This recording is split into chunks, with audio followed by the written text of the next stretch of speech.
All right, hello everyone, and welcome to Dave Cooper Live. Today we are talking about using the latest digital software, proprietary robotics, and modern home building techniques to build custom homes with founder and CEO Garrett Moore of Agoras, where they are providing one source for delivering finished precision-built solutions to the job site.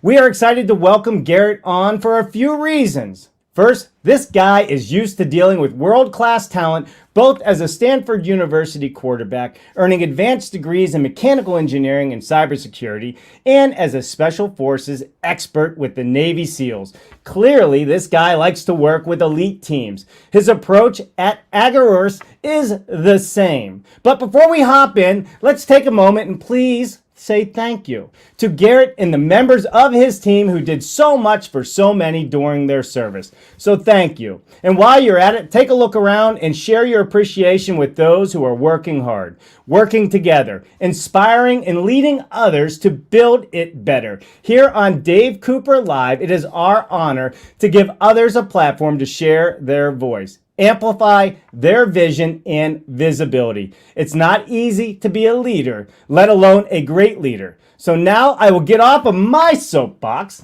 and get into the building tech right after we say thank you to our sponsors. Forward Solutions Group is successfully driving companies to succeed where others have failed.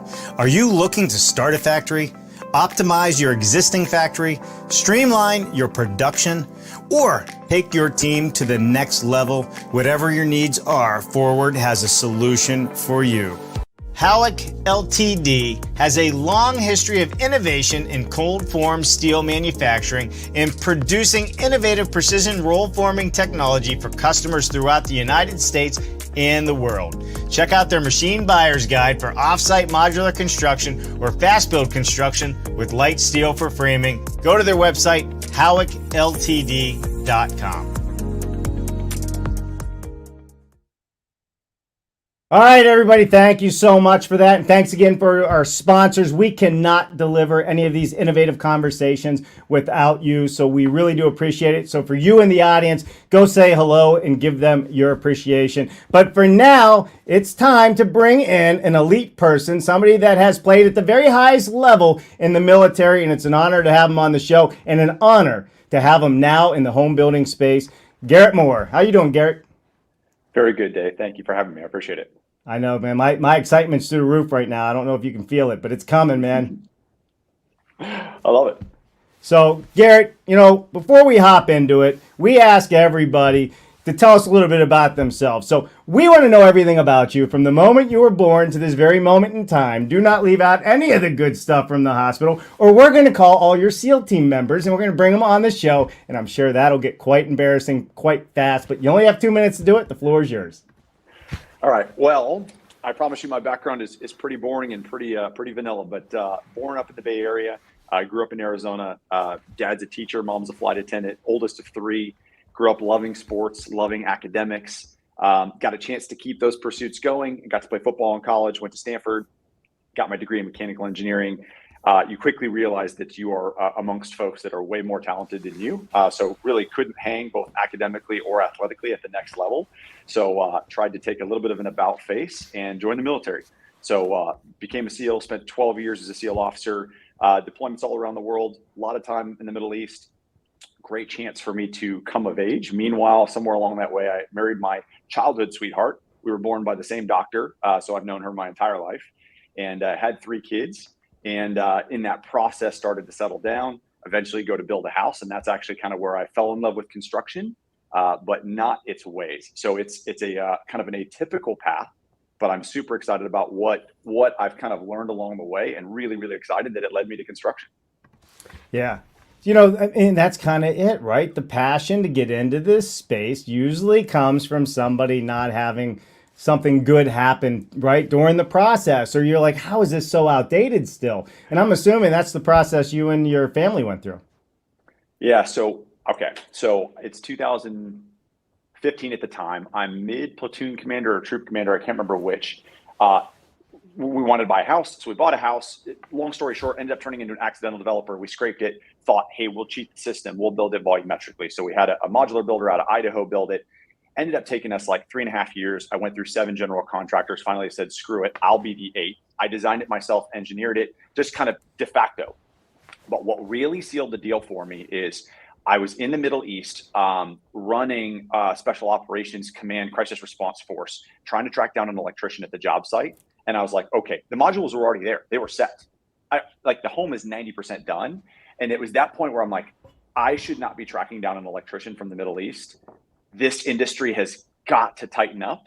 And kind of what connected the dots is there was this epiphany where I'm saying, if I could just take 16 guys in a SEAL platoon who don't even know construction, but could work as a team to solve this problem, I think I could run it more efficiently. And again, it's the hubris and arrogance of the outsider, but the mindset and the heart was, why is there such fratricide? Why is nobody talking? That would never work in my world. Why can't I take that mindset and bring it to this new world? All right, hold the brakes on this one. You're telling me you were in the middle of a combat zone trying to find an electrician over here in the States through satellite phone or cell phone or whatever they had set up there at the forward base or wherever you were at. Like, nobody says that. But it's kind of one of those things where, like, eventually you're just like, this has to get done. I'll do it myself. And you just kind of like, you jump into problem solving mode. But then it actually takes some time and a little bit of breathing room where you step back and go, how did we get to this point? Like, that was not that's not how the process should go. But in making it personal, it seared that pain point in, and kind of to a certain extent, it cemented for me, I don't want anybody else to ever have to do this again. And then of course, we all kind of anecdotally know our industry is not beloved by customers or beloved by the homeowner. We have a bad rap, and some of it's justified, some of it's not. But we do not run with the level of efficiency that we all want. That's right. So at what point then did you decide that you're going to buckle down, look at technology as a way to advance construction? And then maybe we'll get into it and show the video here in a second. So it was the tapering 2 years of my career. So came back from that deployment and ended up becoming the instructor that kind of teaches. So after you go through BUDS, you become a SEAL. Then there's a separate training command that teaches you how to become a better SEAL. And one of those jobs is the person that teaches leadership for young officers that are figuring out how to manage the complexity of a combat environment. We got aircraft and vehicles and response forces and the guys on the ground, just that very complex environment. So I was in instructor duty at the time, which gave me the white space to reflect and kind of prep for this new thing. And in that process of self-discovery, I was kind of trying to look at this problem from an outside perspective, going, why has technology, because we all lament the same things now, why is technology not infused? And so in traveling around the world, what I came to was this realization that all of the technology and all of the tools, vast majority of the technologies and the tools to solve this problem already exist in other sister industries, automotive, aerospace, pick an industry. The problem is nobody's connected them in a cohesive package to bring that level of advancement, precision, automation, et cetera, into the construction space. So it's not about inventing or splitting the atom. It's really about aggregating and connecting and importing them into our field. Yeah, and that, you know what, you're so right there. And on our travels around the world, and what we're learning is you're right. It's a matter of this technology does exist. It exists everywhere in every other industry. It's just a matter of how do you mold it and apply it and stack it to work for our particular industry. And I think that's what it's all about. And I think that's what the future is going to be. So walk us through I want to hear the powwow side of this. I want to hear where you start calling up your buddies, because here's the thing that I like about this, Garrett. The one thing I know from my time in the military, and I know even more so in your time in the military, attention to detail is everything. Like even the threads on your clothes, under your hat, it's everything. It must have kept you up at night and drove you absolutely insane at how discombobulated we can feel when it comes to designing and building a home. Oh, eventually you almost have to turn a blind eye because the volume of frustration becomes so high that you're like, I just got to mute this, because if I truly try and look at the details, it gets really, really daunting. So I kind of very quickly in the build process got so frustrated that I was like, okay, I'm not going to spend any time getting more and more frustrated with the status quo. I want to spend that creative energy on building a team, designing a technology that can ensure that this kind of goes away. Right. Absolutely. So, all right. So you build your team. Let's talk about that. That's a big thing in this, right? So, Yep. did you just start it with you and your co-founder, and then started to add people, or how did this conversation start? Sitting in a ditch behind a rock somewhere overseas. So I'm tremendously blessed. My co-founder is essentially a brother, also a prior teammate, and actually my next door neighbor. So what I glossed over is the fact that when we went to build, it became a three-part development. So Kyle, my co-founder, lives on one side, and then my parents live on the other side. So we share a backyard. It's got a really kind of kibbutzzy type hippie feel, but it's awesome because our kids run around and grow up next to their grandparents. So he's essentially family in that context. But Hmm. once, and he and I have a tremendously similar background, worldview, values, et cetera. That forms the basis where it's like if you've got a strong marriage and mommy and daddy are on the same page, then you can start to create the underpinnings of an outstanding family. We ended up pilfering a lot of our buddies, our brightest and the best from the SEAL teams, because one of the initial challenges, even though we are a technology company, it's a lot of wading into the operational details and putting and solving problems with integrity and just being able to play pickup basketball in a Yeah. dynamic environment. So we started with a heavy base and have since migrated away. Yes, we still have a handful of SEALs on the team, but now it's really all about bringing in industry experts to help build out the technology that can start to scale this. So I think step one was get the founding team right. Then step two was lay the cultural foundation of who you guys are as a team. What are your cultural values? A lot of which mirror kind of the SEAL ethos and the SEAL brand and kind of things that are near and dear to us. And then once you've got that cultural foundation, then you start to bring in talent. Do they align with the culture or not? And that's kind of the first thing that we look at when we build a team. If you're not culturally aligned, I don't care how talented you are. If you're not passionate about this problem, living by our core values, it doesn't matter. Then if you have that cultural checkbox, then it gets into the talent, et cetera. So it actually is one of those things that becomes a self-fulfilling cycle. The more you reinforce your culture, the more it attracts the right kind of people and rejects the wrong kind of people. Yeah, for sure.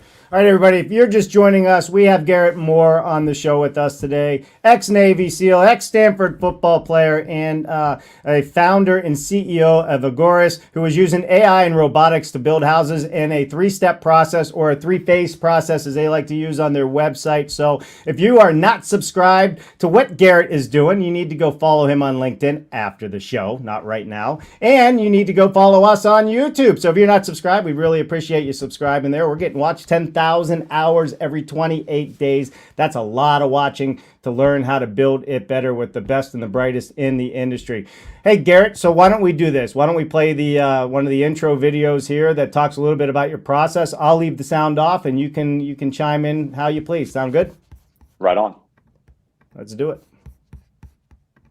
So one of the things that your listeners and kind of your audience is probably not used to. The siren song of prefabrication is not new. We can all trace it back to Sears catalog. Probably go back thousands of years. Prefabrication is not necessarily a new concept.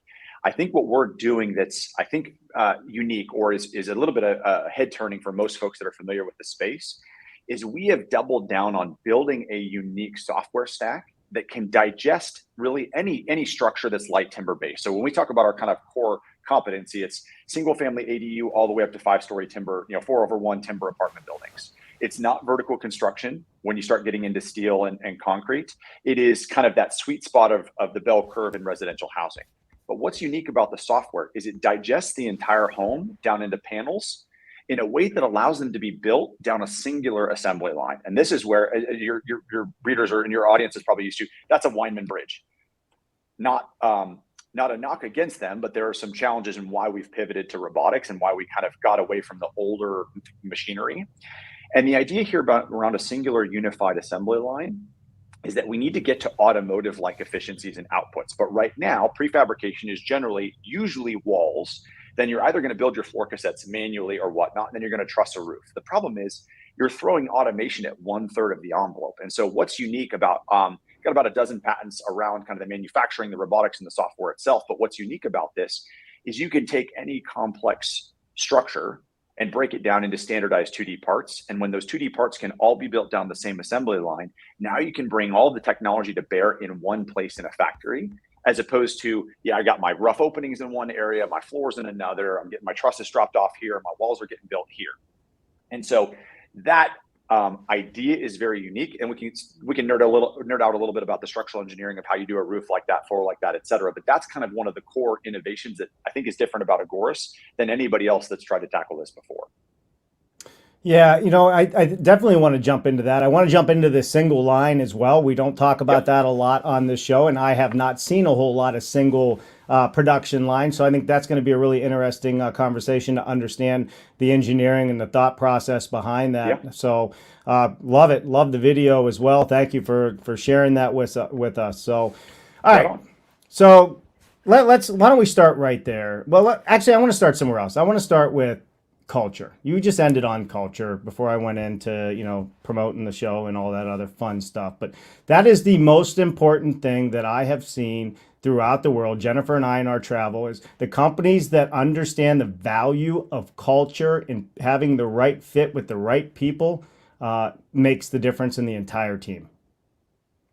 It does. And honestly, it's so much more enjoyable to work in an environment where you've got a bunch of like-minded believers that are all pursuing the That's right. same goal, whatever that goal is. It could be waste management, it could be combat, it could be construction, it doesn't matter. But man, we would always say this in the SEAL teams. It's so much better to get a PACOM deployment, as you know, going into the Pacific where you're not in a combat zone. Everybody hates it. Nobody wants to be sitting on the water somewhere. But it's so much better to do a PACOM deployment with a great group of guys than the world's best combat deployment with a bunch of folks that don't get along and you just hate each other. It's Yeah. life is too short not to be a part of a great team. It's sometimes hard, and it's not a foregone conclusion that everybody gets to work in a good team.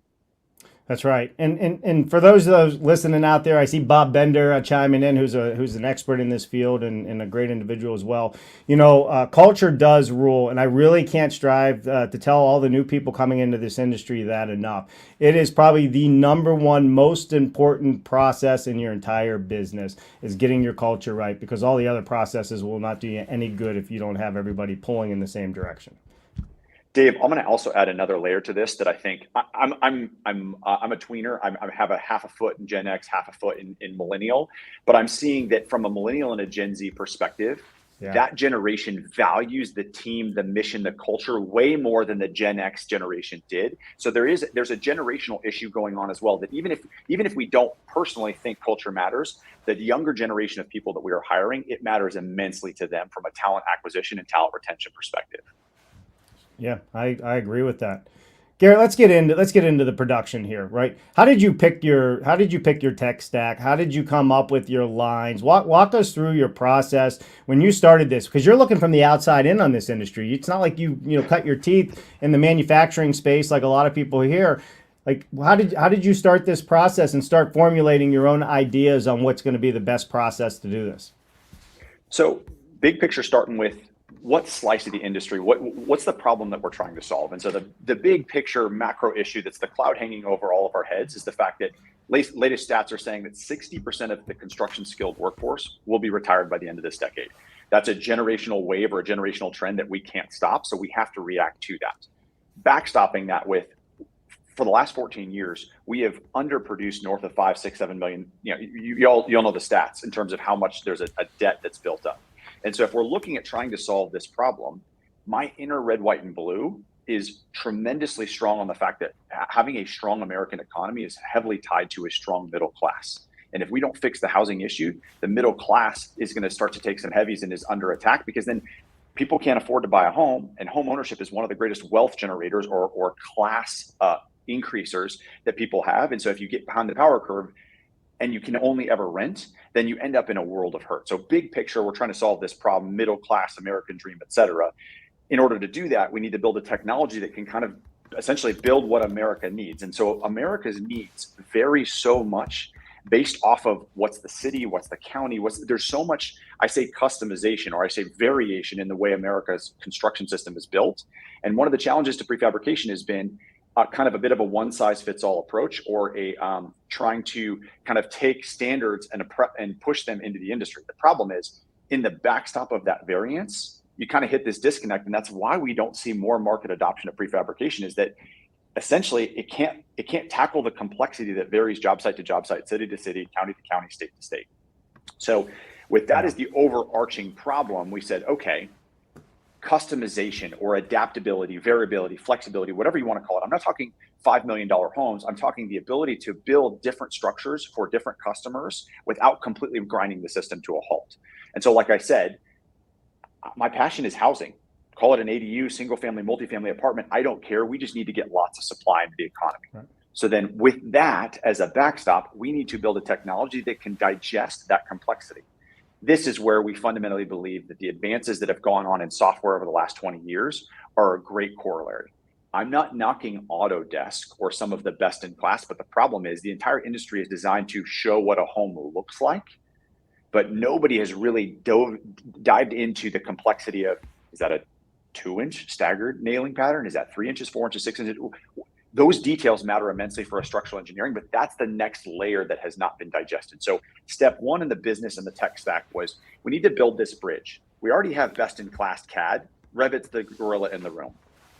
We need to create the software that can translate that CAD into CAM, computer aided manufacturing, with a high degree of automation and customization. And so that's essentially what that's the software base to our pyramid. So pausing real quick before I start talking into the hardware, that's kind of the philosophy behind the software stack. All right, so we have the philosophy behind the software stack. How about designing the lines based upon what that software stack can do for you, right? Because that plays a lot into what data can actually be translated from the engineer's office, from the design team, to the manufacturing floor and the assembly line of that floor. So how did that all come together for you? I'm actually going to take a quick detour and talk about Department of Transportation, because Department of Transportation actually plays a role in terms of how a line gets designed. Yes, you can get crazy with oversized permits, but in general, one of the scalability challenges to prefabrication is the tyranny of shipping, and the tyranny of shipping distances, costs, regulations, et cetera. So when you look at a standard envelope of what can go down the highway, that kind of forms the backbone of your line, because it's very difficult and expensive to start shipping beyond 12 feet. And so when you start to think about, okay, how do I take this complex structure and break it down into a series of Lego parts that can be built inside this envelope, that kind of governs what the line looks like. So in general, whatever custom structure we're building, doesn't matter, it's going to get broken down into a series of panels that are 12 feet or less. The vast majority of the time, we actually ship vertically through kind of a patented intermodal shipping system so that you can pick and place at the job site quicker. That's a separate topic. But in general, the assembly line is built around this idea of a 12-foot constraint, and everything needs to stay within that. So when you get to a really tall balloon wall, say that's 20 feet, now you're going to end up having to build it the other way so that, yes, it's only going to be 12 feet chunks, but the panel is now 20 feet long. So you got to be able to take all of this customization and complexity and still get it down into something you can ship down the freeway. Yeah, shipping's always been kind of the Achilles heel, hasn't it? You know, when it comes to prefabrication, offsite delivery, and the complexity behind it. But it also becomes a useful tool. You know, I see Jerry McCahey in the audience there. He has his own answers on transportation and the value of cranes. And let me just flash it up real quick and say hello. He says, great to see Garrett and Agoras in the show. This is certainly a company to watch in the offsite industry. They have a great team and an innovative approach. Well, those are some big words coming from a big guy in the industry. Good to see you, Jerry. Thanks, Jerry. I will caveat his thing with that's his way of saying these guys are absolutely crazy. It could be wildly successful or it could be a bust, but definitely we're an outside the box bunch.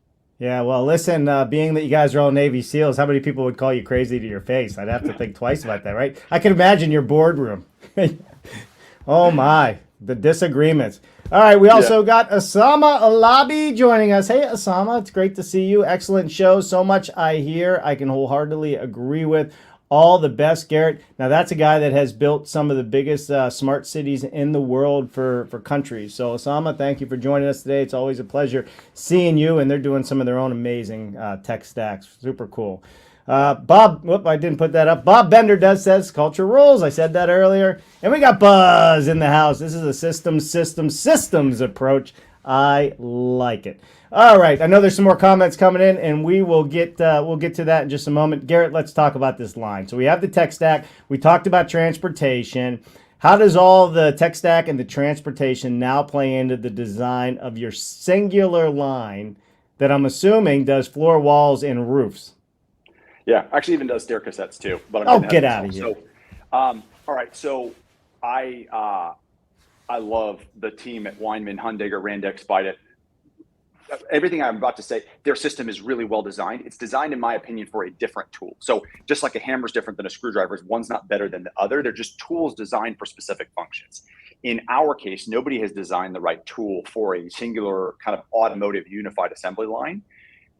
I don't think we fully appreciated or learned that until we took some of those tools and bent them to their limits. And so that's why in the video you see it's an old WMS bridge. It's not like it's revolutionary. But when you want to put a 14-inch floor cassette through that's not necessarily designed for that. So you start cutting some steel. And when all of a sudden you're going to take a Spida wall extruder that's designed for 2x8 walls and take it up to 2x16, like Right. you're bending stuff.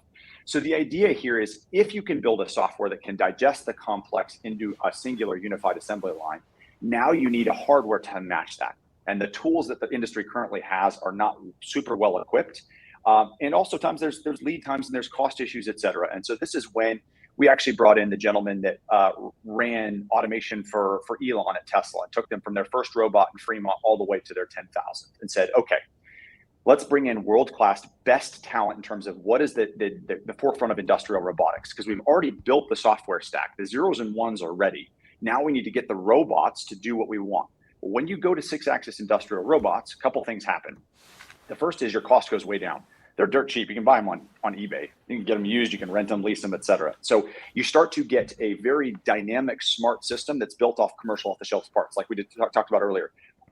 People have advanced industrial automation way further in other industries. We just need to bring those over. So when you make the adjustment to a robotic line, you can reduce your capital cost. You can also add a tremendous amount of variance and flexibility. If all of a sudden you want to nail in at 3 degrees instead of 0, or you can make those over-the-air adjustments like a Tesla on the fly. And so your factory can get smarter and can increase its capabilities and speed as time goes on, because it's essentially software driven.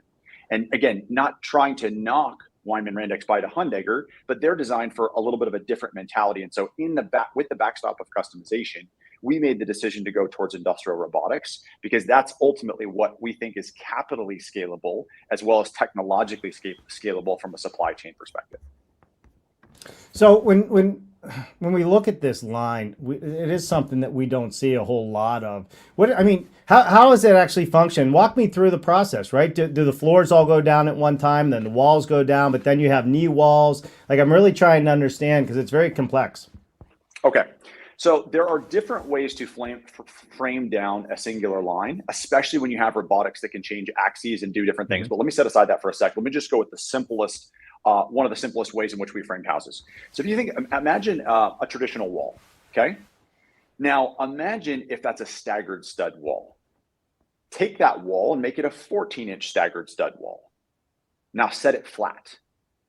That then can become a floor panel or a roof panel. Now, traditionally, we think of, hey, we're going to run TJIs, the long axis, whether that's a floor cassette or a roof cassette. But you actually, when you run the calcs, can carry load-bearing members like a wall in the other direction. And so what this does is a couple things. It allows you to extrude the floors and roofs down the same assembly line.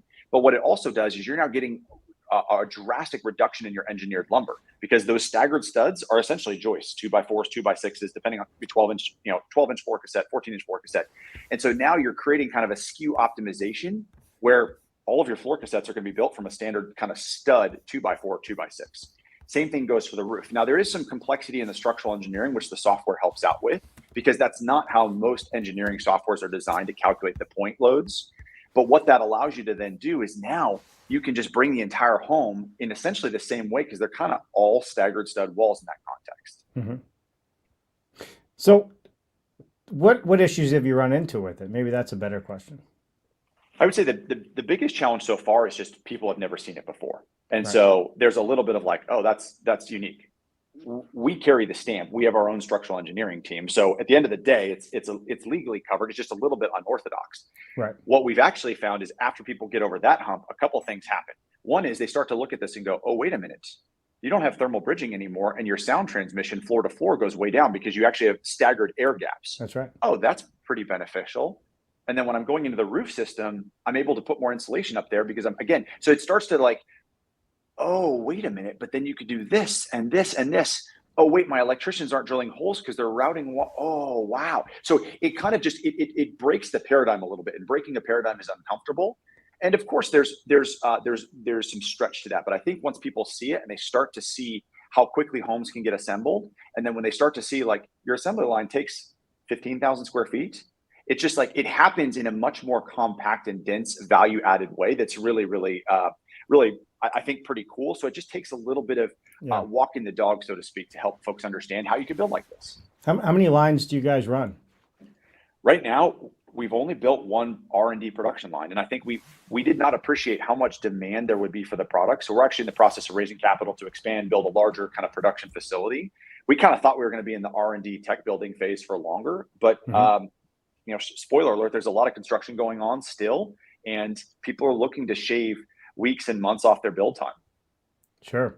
I want to take a step back as well. You said industrial robotics. Can you explain for us what industrial robotics is and how you're applying it to Agorist? Okay. So in general, industrial robotics is this really actually pretty mature field over the last 30, 40 years of a commodity. So it's a 6-axis arm that can adjust weights and reaches, et cetera. But that commodity doesn't really care what it does. So in one application, it might have a welder on the tip, or it might have a nail gun, or it might have a grabber, or whatever that is.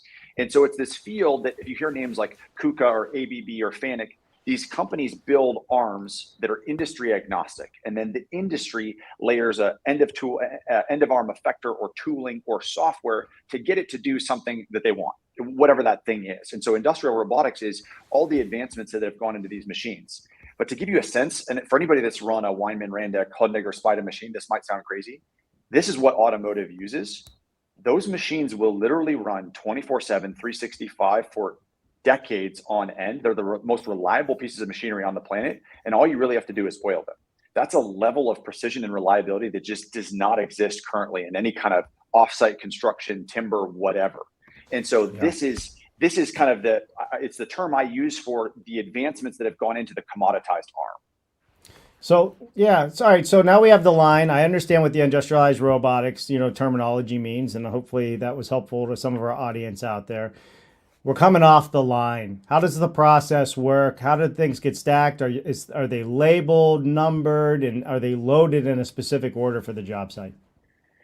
So, labeled for sure. So all the labeling happens digitally. Most folks are probably used to that. Kind of every piece has a part number or a SKU number. Every panel gets labeled, et cetera. Comes with a color-coded map for the install team. Kind of that stuff has kind of been done before. I think where we start to get a little bit unique is we've got some patents around kind of an intermodal containerized shipping methodology that allows, again, you're going down the same assembly line. Now you can just set all your panels vertically. You can set them horizontally if you want, but usually they get set vertically into the containers so that you can either drop the container at the job site so it can be installed later, or so that you can fit within a standard low-cost shipping method because it goes on a standard truck. There's no oversized load permits, there's no kind of route issues, et cetera. And so then when it gets vertical, then you're just picking and placing at the job site.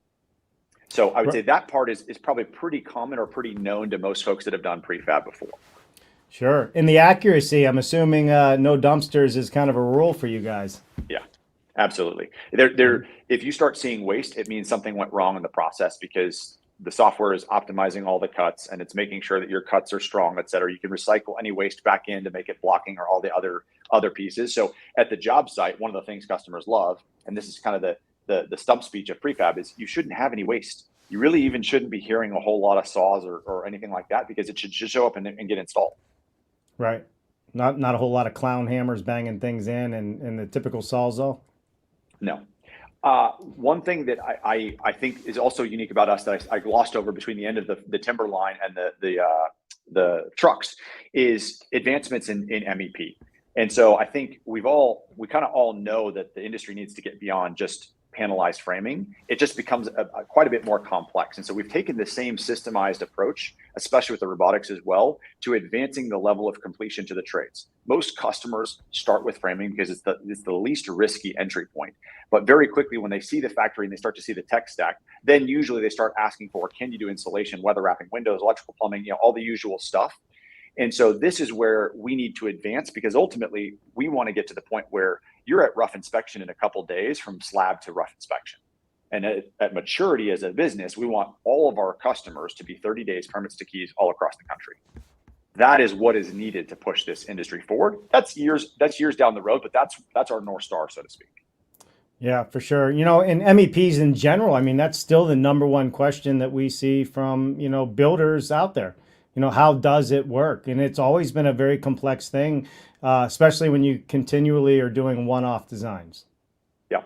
And I think this is the responsibility of software. And it has to be pretty smart and pretty dynamic because if you're trying to use human labor to think through all these connections and details at scale, it becomes tremendously prone to error.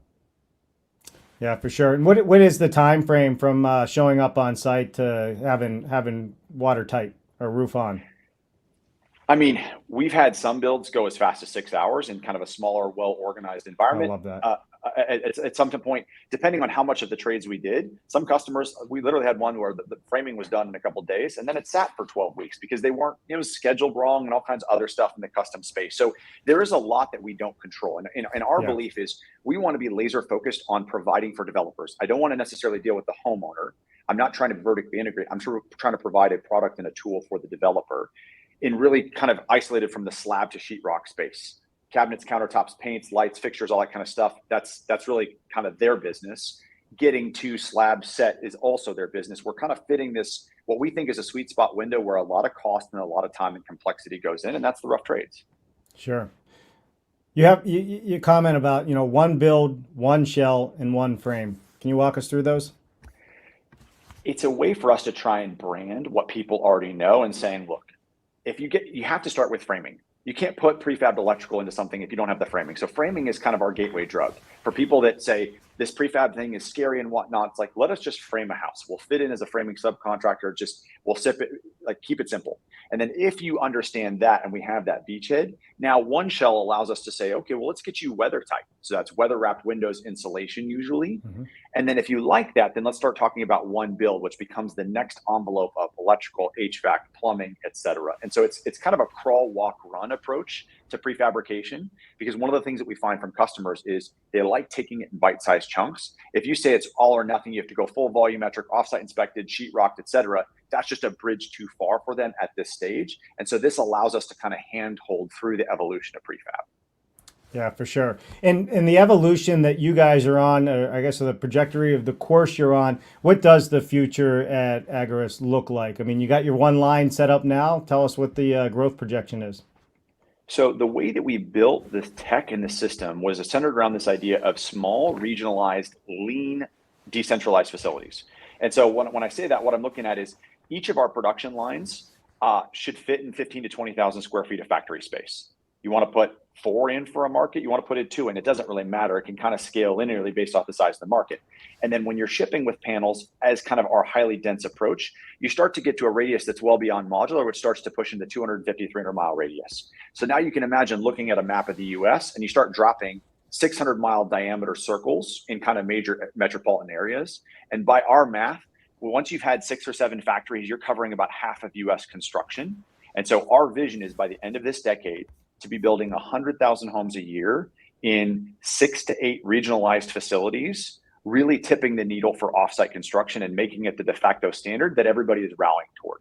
The analogy I use is Tesla does not build every single car, but they have altered the narrative around internal combustion engines. We want to do the same thing to construction, where prefabrication becomes the norm or the rule, not the exception. And now it's kind of gotten that tipping point where people start to realize it is the future, and now everybody's jumping into the mix.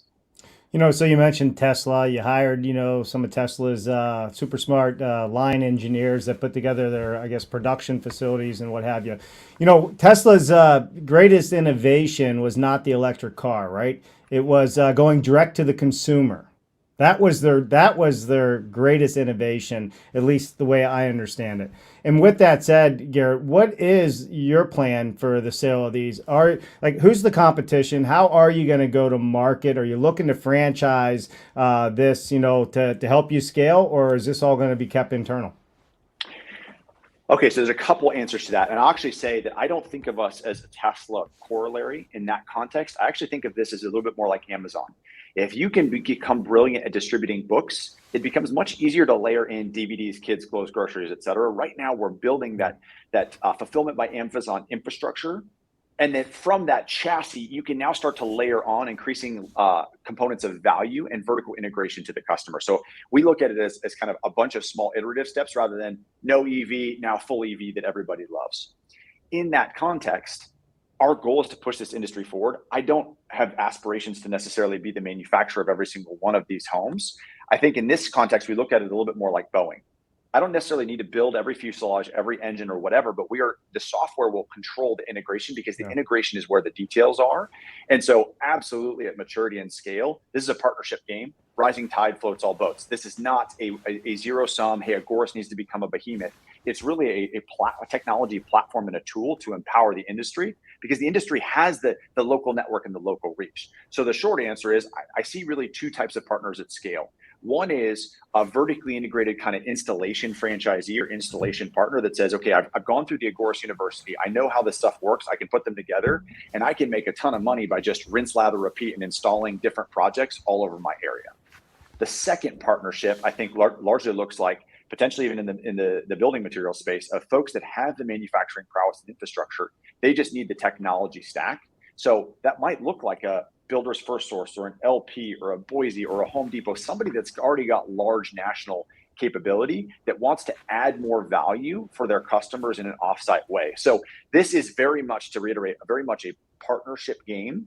And we joke, it takes a village to raise a startup. This is not something we're going to do by ourselves. It's a lot of by, with, and through the industry as is. So that's kind of our culture and our vision. We just want to help lead the charge from the technology side. Yeah, for sure. And collaborating and working together in this industry is the only way we're going to go forward. There's a lot of chatter on that on the social media sites these days. All right, so I'm going to give a little insight to what you said, in one of your videos on the vision of where you see offsite construction heading. So let's take a listen. What does Agorist look like in 10 years? I'm cheating. I think it looks like Amazon and Tesla. I think it looks like somebody that by vertically integrating has completely jumped ahead 10 years of their peers and said, guys, this is a new way to do business.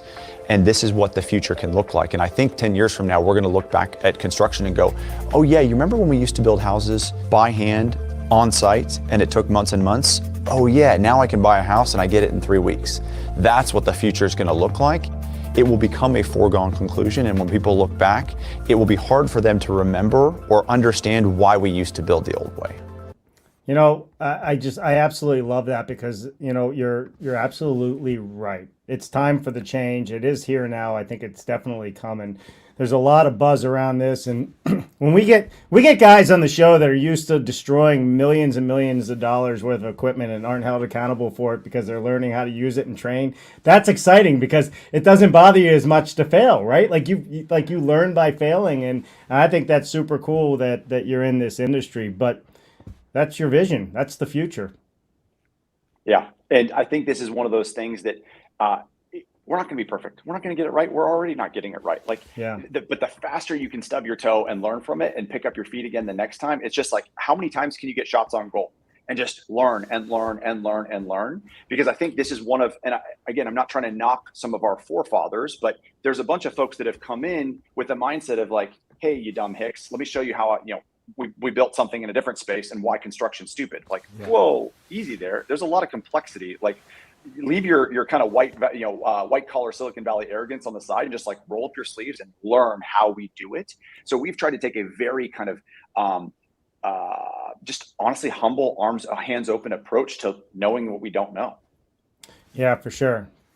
Well, we're getting close to time here, so I do want to ask you this, and then at the end I'll ask you if we missed anything as well, so think of that. But, in your life, you've been around a lot of very, very strong leaders, Stanford, the Navy SEALs. Is there a common denominator for good leadership that you've come across? How come some very talented people become inspiring leaders while others do not? And I think you've seen that. I've seen it in the military with West Point, lieutenants and stuff that come out. I'm sure you've seen it at a much higher level. What's your thoughts on that? And what could you give to those out there really looking to be a strong leader and build their culture? So the number one thing that I used to teach, and again, trying to tackle leadership and put it into one single thing is a little bit tricky, but my stump speech was the number one trait of outstanding leaders is self-awareness, because self-awareness sets the groundwork for humility. And those two allow you to adapt when you know what you're good at and what you're not good at. And you have the humility to seek help and guarding blind spots. Now it gives you the ability to learn and grow faster. And at the end of the day, one of the number one things all of us have hated about bad leaders is arrogance. It's an immediate credibility deal killer. But when you come into leadership with humility saying, I know that I don't know. And hopefully, as I grow in self awareness, I know what I don't know. Then you start to create this team environment where you say, okay, please, guys, help my weaknesses. I know that I don't have everything together, and that creates an emotional glue and a bond that I find to be tremendously helpful in building outstanding world class teams. Yeah, there you have it. I mean, somebody that's been in the leadership world at a very, very high level. Let's give a couple more shout outs here, and then we're going to end the show, Garrett, with your one thing, So if you have one piece of advice or we missed something that you had to get across on our show, I think that'll be the end of it. So let's say hi to a few people. Henry Mickelberg, all the way from across the pond. Is it possible to use your military connections to secure some large-scale forces housing projects? Hey, that's a big need, and that's a very real question. So DoD contracting is something we've always kept on the back burner from a housing perspective. It's a little tricky from the speed at which DoD works. Absolutely on the longer-term roadmap because. Yes, we're a service-disabled veteran business. We check all those boxes. I think a large part about it is that shots on goal mentality. We want to get the product as well as possible before we run headlong into the buzzsaw of DoD contracting. But 100%, it's a huge issue. Here in San Diego, if you were in the military, you literally cannot afford to live because it's that expensive unless you're living on base. So it's a real issue. Yeah, definitely in San Diego. It is expensive, but it is beautiful. It is. You pay for it. That's it. Michael Bruce, tyranny of shipping. Great phrase, Garrett. It definitely is the driver for prefab. It is tyranny of shipping. You should make a T-shirt. We joke about it so much sometimes that we talked about doing a product demo one time where we push a house out of the back of a C-130 and jump after it just to showcase how ridiculous it is that shipping is expensive and there's only so much you can do. The Department of Transportation isn't going to budge on our behalf. So it's one of those roadblocks that's really tough to work around. So we have to kind of work with it rather than try and go through it. I love that idea. In fact, I'll be in the house and you guys can try and get me out of it before it hits the ground. I have all the faith in the world in you. I love that. That's fun. All right, Mark Willie. This is brilliant. Great conversation, Dave Cooper. This also delivers a thermal break. Bridging. There you go. Passive house it's right there. Real thing. That's it. Mark's also our BS Friday co-host, so stay tuned. We're going to be talking about caulking with Sashco this Friday. We got the heads from Sashco on leading up to the International Builders Show, so that's going to be a lot of fun as well. And Osama did comment, Boeing delivers the final product to the various customers. Would be great if Agoras could plot a path to building turnkey products eventually. They have the process understanding, for sure. For sure. All right, yeah. Peter Molinar had a quick comment here as well. Are Agoras homes constructed to the high-performance standards required for energy efficiency? Great question. We're actually one of a very select few that are Department of Energy certified as part of their Zero Energy Ready program. And I'll give a quick plug for Zero Energy Ready and what it is and why we think it's important. So concept here is if you build a really, really good airtight home, whether you put solar on it or not is kind of a personal decision on the cost and return based off of your local energy system. But the reality is we fundamentally believe that at maturity, every single one of our houses should be zero energy. And whether you off-grid or on-grid doesn't really matter. That's kind of a personal decision. But the idea is housing and construction accounts for 40% of global carbon emissions. Right. And so if you build a really good quality product that does not require more energy in, you're drastically reducing the carbon consumption overall. So the short answer is yes, but it's not just about energy efficiency. It's beyond that. It's what kind of wiring do you use? What kind of insulation do you use? We've got a partnership with Owens Corning on advancing the thermal envelope. It's the HVAC, it's the water heater. So it's not only are we meeting it, we want to go to the point where it's borderline passive house eventually. Perfect. Thanks for that question. Peter is definitely one that understands that world. Tim Sims, hi from Cozumel. The robots are coming. They are coming. They are. Good to see you, Tim. Hopefully we see you at the International Builders Show as well. All right, last comment here, and then we're going to wrap it up. Jerry Dunn, great show, Dave. Best of luck, Garrett Moore. So how awesome is that? All right. What did we miss, Garrett? What did I not talk about? What is vital to Agoras and us knowing that we missed? Anything? I think it's collaboration. I think I mentioned this, but I'll double down on it. It takes a village. So this problem is complex. there is enough pie for all of us times 10. So sometimes the kind of the competitive mindset of like, hey, I don't want to show my IP, or I don't want to show what innovations and advances I have. That's not our approach. And so we very much want to collaborate and connect with people that have all kinds of different experience and different perspectives and theses on the industry. And so I love to connect and hear what folks got to say. So anybody that wants to connect with me or Agoras, please hit me up on LinkedIn or our website or whatnot, International Builders Show, all those kinds of events, because I really fundamentally believe that it's going to take all of us to solve this problem, and it's going to take a bit of a mindset shift. So that's kind of my biggest plug is takes a village. It does take a village, and that's what we do this show for, so we can bring industry leaders like Garrett and so many others, and so many people that are in the comments have been on this show as well, so we can all collaborate, work together, and move this industry forward. We need to build it better, not only for us, but for our kids and for our health, because a lot of these homes out there are making us sick as well. So there's so much to this, and so much gratitude for all that you have done. Again, thank you for your service, Garrett, so we appreciate you being on the show today. All right, everybody else that's out there, 1 p.m. Friday, you saw it. Mark Willie put it in the comments as well. That's right. We are going to be talking with Sashko. We're talking about caulking, and that's right, because what do you need to air seal a home? Well, you need caulking, you need house wrap, and you need offsite construction, because the tighter it's built, the less you got to use. Anywho, I'm Dave Cooper. Garrett, don't go anywhere. I'll come back to you after the outro. The rest of you, it's Wednesday. You got 2 more days to get it done. Let's get to it. We'll see you next time. Bye now.